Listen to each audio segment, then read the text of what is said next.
there, you're listening to the Oklahoma On Stage podcast. Here we sit down with the folks that make the magic happen on and off stage in the Oklahoma theater scene. We're glad you joined us. You can also find us on Facebook, Instagram, and YouTube. And our website is oklahomaonstage.org. If you have any comments or questions, you can send them to us at oklahomaonstage@gmail.com. If you like the podcast, please leave us a rating and review and share with those you know. Let's not waste any more time, shall we? Grab a snack and a drink and take your seat. The show is about to begin.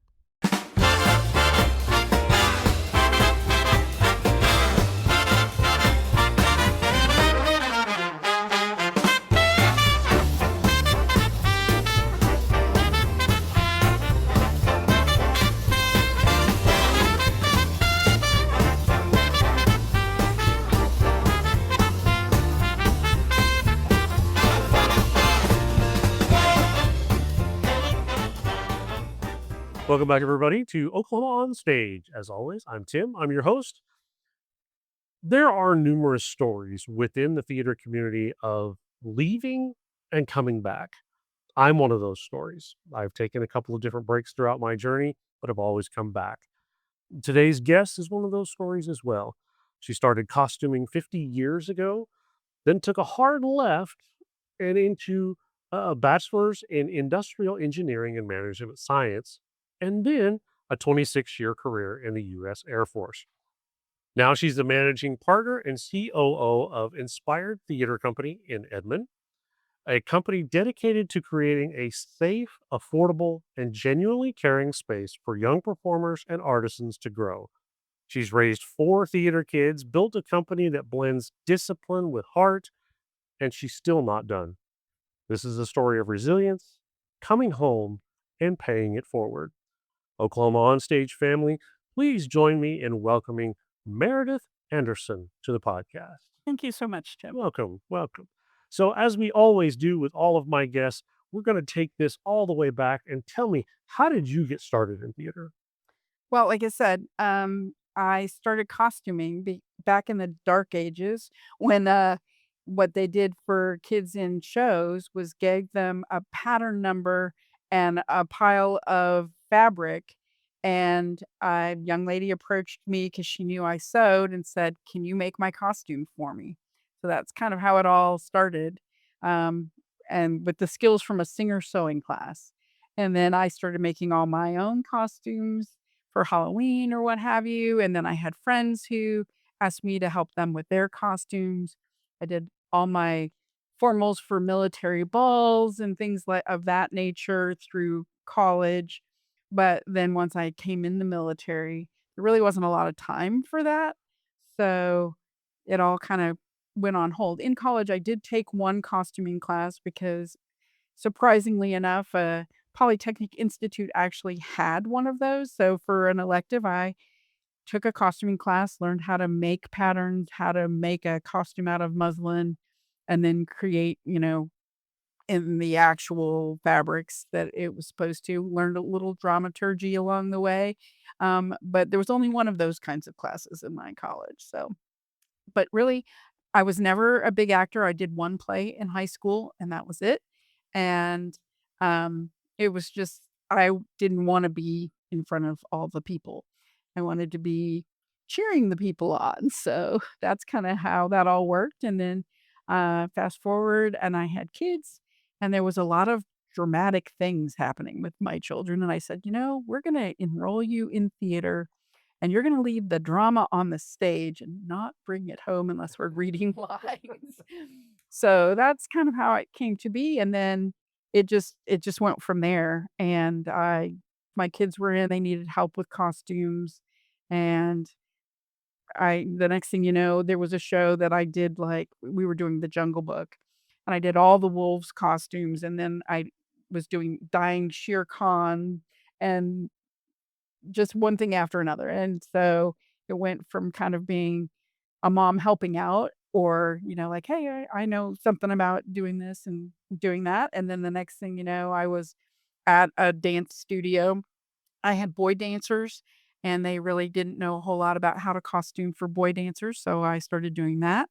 And then they decided to grow their theater department, so I started helping with that, because the seamstresses that they had were all for dancers and not for character acting. So and eventually I took over costuming for the theater department, and then the theater department went through a rebuilding kinda stage, and I said, "We need somebody who manages productions," and they said, "Okay, well, you can do that." So, and I had when I had retired from the military, I said, "I'm done with leadership roles, I just wanna be a doer." I wanna keep it simple, that and the next thing you know, I'm in charge of a department and responsible for trying to build the department. So, when I first started in the department, it was myself and my daughter and another lovely young woman who had experience as a performer, and we put on a lot of shows together, and we loved that, and then she left to go chase her Disney princess dreams, and she's still in Florida working at SeaWorld and Universal and Disney, performing, not just, in the costume shop or the gift shop or whatever. But, so and we brought in another person, her name's Miranda, and the 3 of us kinda became like the 3 musketeers, and it was all about putting on shows and helping kids find their way and finding their voice and expressing themselves, and that's probably the most rewarding thing is watching kids, especially shy ones, find their voice and gain confidence to stand up in front of an audience and sing a song. Very cool. That's a great story. Thank you. So you got hooked into costuming. Where did your bachelor's in industrial engineering and management science come into play? Um, the Air Force was willing to pay for that degree. I was actually a chemical engineering major, and chemistry had been a love for as long as I could remember. So I was definitely a STEM kid, and math science was the area that I excelled in. So, but the Air Force decided while I was a freshman in college that they no longer needed chemical and environmental engineers. A decision they later regretted in reverse, but when they started closing bases and had messes to clean up. Yeah. But so there I was, um, a, s- a scholarship kid without a military scholarship, and I needed it. And so they offered this as an alternative to chemical engineering. And by that time, I had found out that most of the engineers that had graduated from our school were doing project management. And I was like, well, if I'm going to be a project manager, I might as well get a degree where they teach me how to be a good project manager. So that's what I did. So the Air Force came first, and then the degree. Pretty much. Okay, so what called you into the U.S. Air Force? That's a great question that I'm not sure I've thought about in a very, very long time. I think it was really one, I needed the money. I could not afford college on my own, and as it was, I graduated with a fair amount of student loan debt. So I had met somebody at the University of Kansas where I went for a semester before I transferred to Rensselaer Polytechnic Institute in New York, and he was an ROTC student, told me all about it. So I was like, "Okay, that seems like a really good way to earn money for college." So that's just what I did. But once I was there, I loved it. I loved the structure.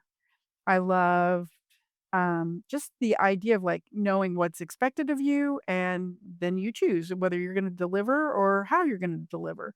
So I thrived in that environment, and so the degree came with a 4-year commitment, and I said, "Well, let's see how the first 4 years goes, and if I can still like it, I'll just keep going." And that's what I did. So, Very cool. So how much of the skills you talk about the leadership aspect that you brought with you, how much of the skills and things that you learned in the military show up in your theater life?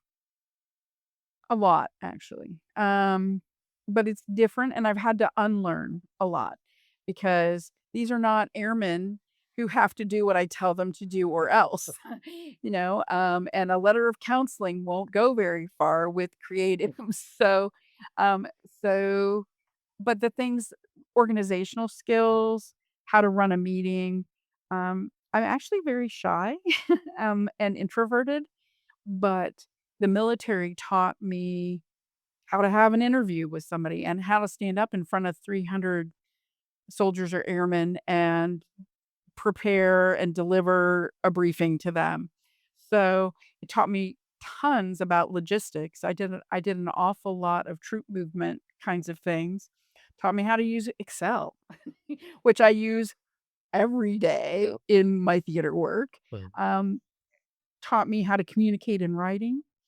So, all those skills, all those life skills show up every day from the military to theater. And that's one of the big things I try to tell parents too.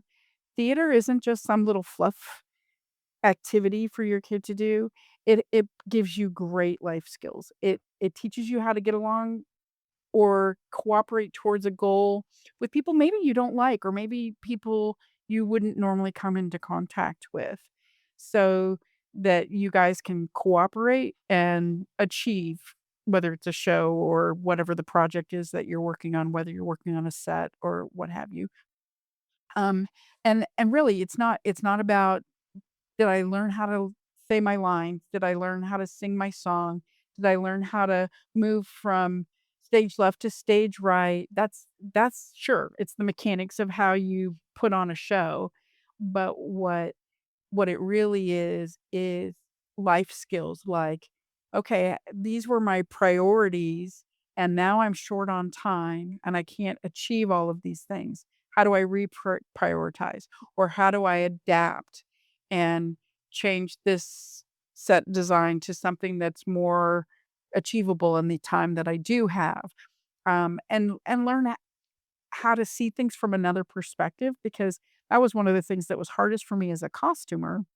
Was I was used to sewing for, like, something that people would see your stitches and see all the intricate details of what you produce. Right. But the audience perspective and what they see from 20 feet away is very, very different from that kind of personal sewing. So, y it forces you to think about, "Okay, how is this going to look from somebody else's vantage point?"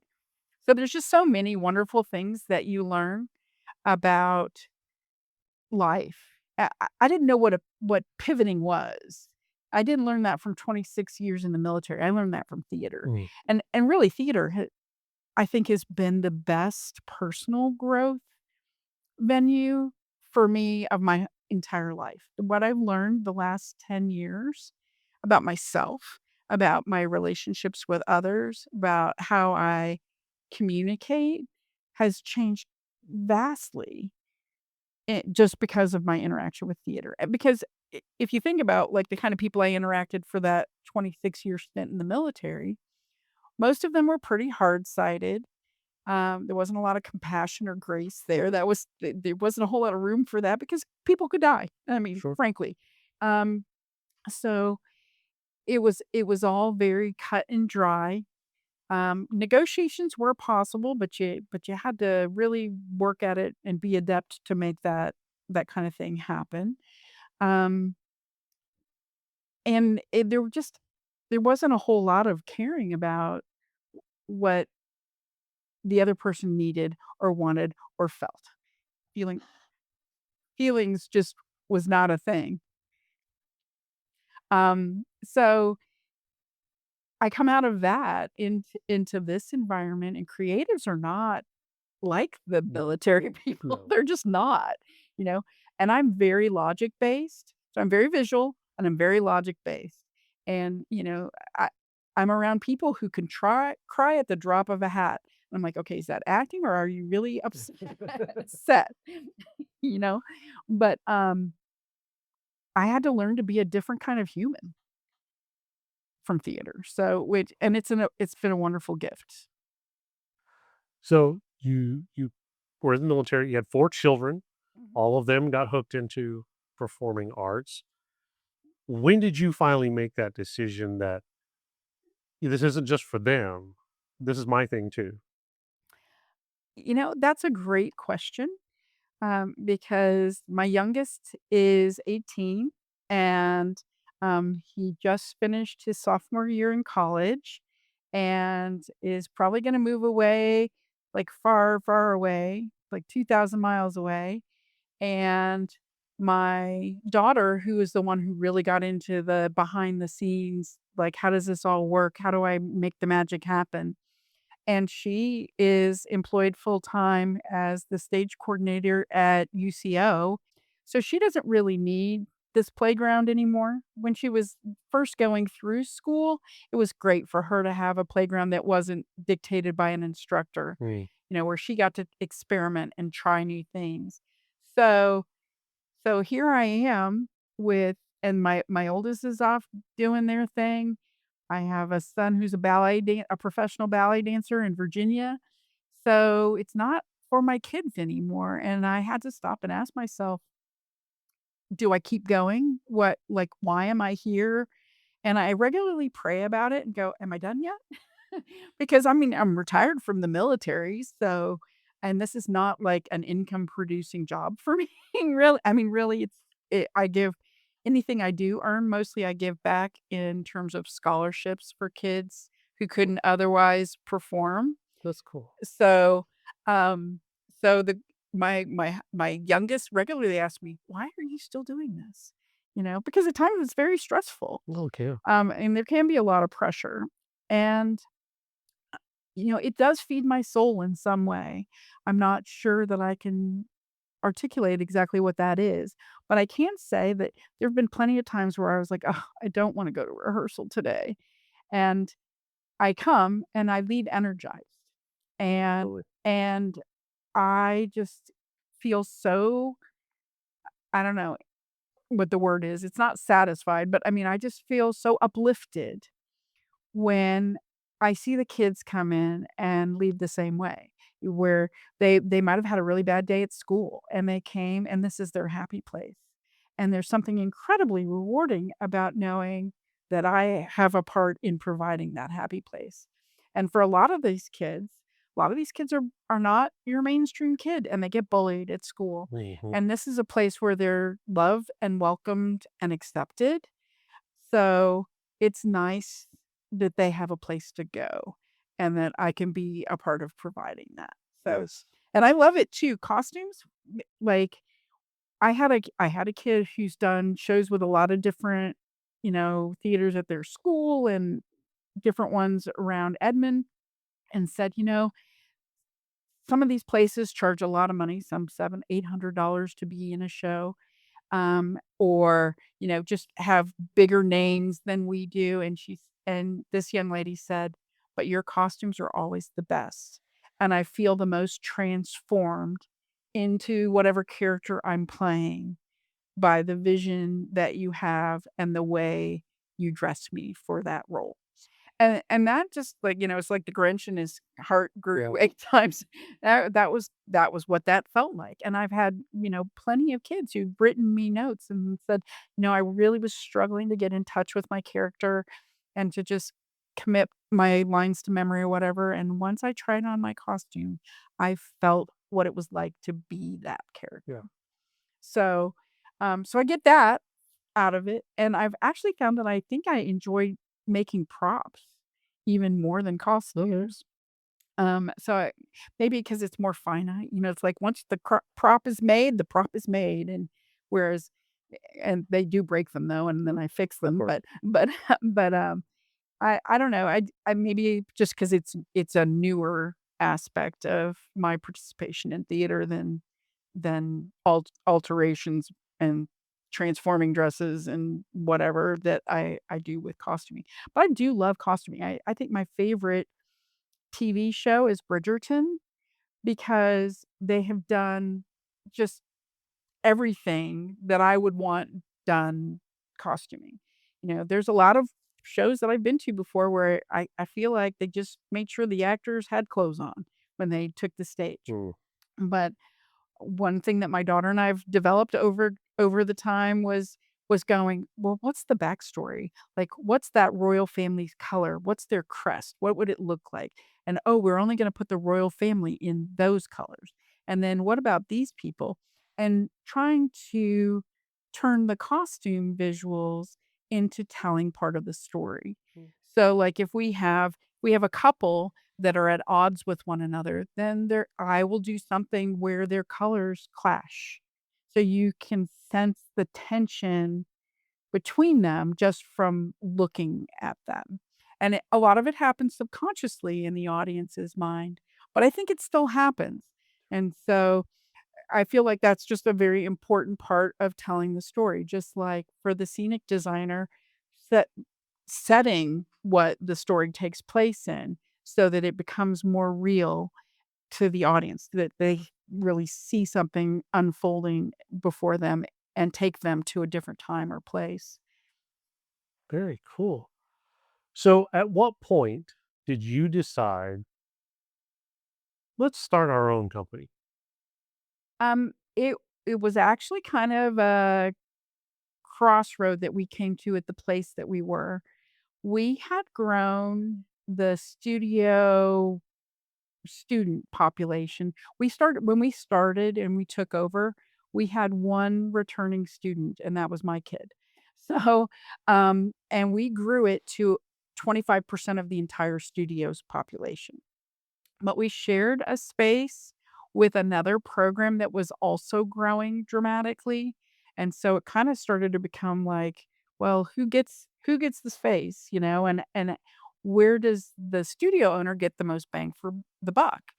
And they decided, and I think it was the right decision for this organization, that they wanted theater to be more like just a regular dance class, where in the fall you learn your technique things, and then in the spring you prepare for the recital or the show. And we had just in that school year, we had just done 5 shows. We just start launched a homeschool program, so we had a youth program, and then a teen program, and then just had added the homeschool. So, we were ready to take 5 and go up from there, and she wanted to go to 1, maybe 2, maybe either community with 1 program, 1 show in the spring, or, maybe break it out if there were enough students to, and we had 58 students at that point in time and more that wanted to come, because every time they came and saw their friends in a show, they're like, "I wanna do that. That looks really fun." So, um, and that was not the direction we wanted to go. We didn't wanna do less. So, we decided, well, it's time to either change our goals or do our own thing, and so we decided to do our own thing. So this let's see, what did we do this year? So we did a homeschool show, radio play in the fall. We did what did the younger kids do? Oh, I think they did we did it the younger kids was as a community program. We just did Wax Museum again. Um, we did Something Rotten, and we did a collaboration with, Spotlight OKC and their adult acting program. We did A Christmas Carol, and then we also did a collaboration with Edmond Youth Theater, and we did Mary Poppins in January. So, however many shows that is, like, what, 5 shows, you know? And then we did in the spring, we did Get Smart with a kinda community theater, like, from age 7 to I think the oldest person was in their 50s. And then we did, um, Arsenic and Old Lace with our collaboration, the Spotlight OKC. And then we did Into the Woods with our teen group. And then we had a directing class for the first time this year, and we had an improv class that we hadn't done that before, so we've started branching into acting classes as well because we feel like, okay, we know what our rhythm is now for productions, and so they had a little showcase last weekend. So we wanna grow, we wanna do more, Um, and that's how we got there, because we had kids who wanted to do more, and it's amazing how many kids there are that do 2 or 3 shows at one time, you know? Absolutely. So, what makes the program here at Inspired Theater different than other children and youth programs? Theater programs, you mean? Sure. Yeah. Honestly, I'm not sure I know how to answer that because, I can tell you how it's different from the program that and the director that my kids worked with growing up, Hmm. who only did 1 show at a time. But she's also a one-person shop, and she's phenomenal, and she's actually just starting back to do shows again. I just saw that she's advertised that she's gonna put on another show, after taking a break. So, it's like you were saying at the beginning. Hmm. But I I don't know that much about what other theater programs are doing or offering. I can tell you though, we're very intentional about what we do. I had some 10-year-olds going, "Oh, we really wanna do Mean Girls."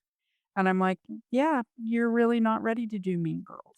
You don't need to be practicing how to be mean, Yeah. so we're not gonna go there." You know? Um, I've had kids come to me and tell me about being in another program where they were yelled at and they were cursed at. That will never happen here. That is not okay. We might have a director who uses the harsh voice, like, "Hey, you guys need to get it together." Um, but we believe, I guess, more in the support and the encouragement. One of the things that we tell them is you're always auditioning. So it doesn't end just because you got a part.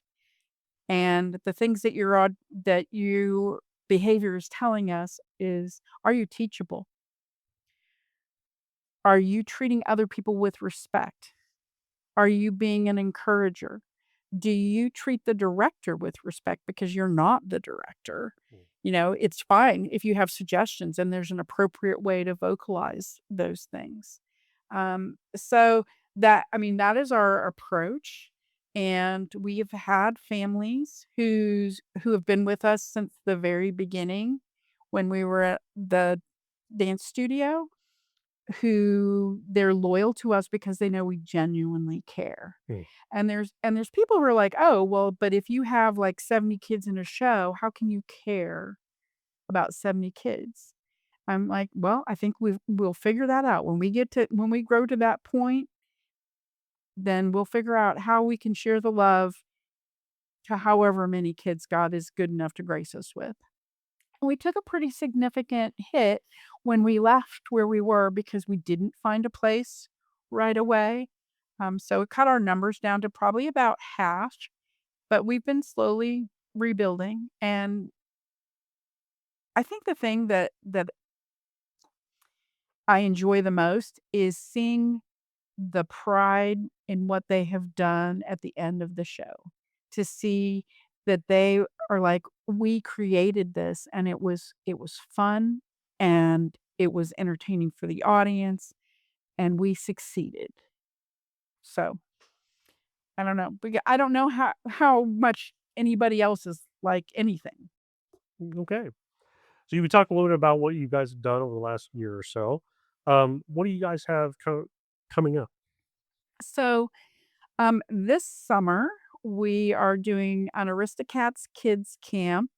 We're gonna do a kind of an audition prep musical theater class in June, just one day a week, where they can learn some things that they will need to reduce the friction and the barriers to auditioning. Young kids especially, it's really intimidating. So we're trying to find ways that they can understand how to audition and not be afraid of it and make it easier for them to do that. And then their camp will be from the 1st of July to the 1st of August with their performances on the 31st of July and the 1st of August. And I'm really excited because the director is a young man who's 16 years old, who has assistant directed on probably at least 3 productions and has been with us for a long time, acting and is a great actor, but also went through the directing class, and is ready to direct his first show, and he's done a great job. I just was meeting with him before you came. He's doing a great job getting his production team together and getting everything planned out and ready to go for that show. So I'm super excited about it. It's a show that he has been in himself. So we're trying to just set him up for being able to take the reins and feel confident about that. And then we're applying for the rights for Six, the teen edition. We've got a director all lined up for that and ready to go. And that will take place. I'm trying to remember the dates. I don't have them in front of me, but they're performing July 24th and 25th. And we're trying to decide whether we're going to do Alice by Heart this summer or not. All the plans were in place and we were ready to go. We were just trying to finalize the dates and what the schedule would look like. We're looking for a director, and honestly, I think that the biggest challenge is finding directors that share our philosophy about working with kids and how to work with kids, um, that stay with us. People most of the people who are super successful as directors, in my experience, are all busy people. And so, it's hard to keep a busy person, for any length of time. But, like, we've had the 2 primary directors that we had for the longest time, they were doing shows every semester plus summer for 3 or 4 years straight. And and it's a lot, especially since both of them had other jobs outside of what they were doing here for the theater. So if there's any amazing directors out there that don't mind working on a shoestring budget, we'd love to talk to you. So, Okay. Well, due to time constraints, as we're coming to the end of our time here together, I just want to wrap up with I always try to do this, wrap up with a couple of really fun questions. I always like to end on a really good note. So just these are what we call curtain call curveballs. And so they're just off the wall questions, just the first thing that pops into your head. And we'll just do a couple of these. First question: if your morning coffee could give you one superpower for exactly 1 hour, what power are you choosing? super speed. Super speed's a good one. Let's see here. Mm, you get a free billboard in Edmond for 1 week. What's on it? I think it'd say inspired theater and performing arts center, theater with a heart. Very nice touch. Uh, what is something outside of theater that you totally geek out about? I'm a big binge watcher of especially reality TV. I'm like Yeah. so hooked on the traders right now. But I don't know, like, I'm an analyst by trade. So when I was in the military, I mostly was an analyst Hmm. and I did logistics plans and some of those kinds of things. So I love research. Okay. Well, that's all that we've got time for right now. I want to thank you for your time, Meredith. I appreciate that. If anybody wants to get in touch with you or get involved with you guys, how do they do that? Good question. Well, email's probably the easiest way to reach us. It's inspiredtheaterok@gmail.com, and that's theater with an R-E.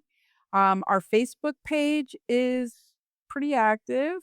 So we're Inspired Theater OK, I think also on Facebook. Our website is in the works. It needs an overhaul. Um, and Instagram is another one. I think it's just Inspired Theater on Instagram, so Okay, I'll make sure that all of those links are in the show notes for this episode. and you can put the phone number in too. Absolutely, we'll do that. So again, thank you very much for your time. We appreciate it. Best of luck to you moving forward in growth as you've already seen great strides. So best of luck to you for that. For everybody else listening at home, thank you for your time as well. Thank you for giving us just a little bit of time in your life. You can always find us on Facebook, Instagram, YouTube. Our website is oklahomaonstage.org. And you can drop us an email at oklahomaonstage@gmail.com. So thank you for being a part of this. We greatly appreciate all of your support. But more than anything else, we ask you continue to support the arts.